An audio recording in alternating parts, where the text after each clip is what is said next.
ولكن لماذا تموت النباتات عندما تفرط في سقيها بالماء؟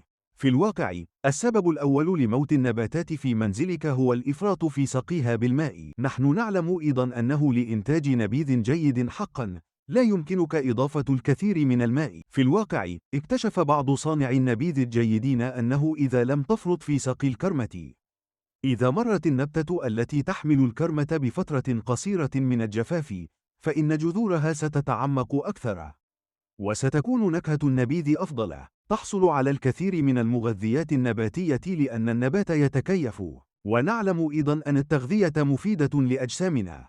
الفيتامينات والمعادن التي تعمل كعوامل مساعدة تساعد جميع العمليات الكيميائية الحيوية والتفاعلات الكيميائية الحيوية في أجسامنا على الحفاظ على صحتنا. ولكن أيضًا، فإن تقييد وقت تناول الطعام أو الصيام يفيد الكيمياء الحيوية لجسمك بشكل كبير. والنوعان الرئيسيان للصيام هما الصيام عن الماء والصيام الجاف.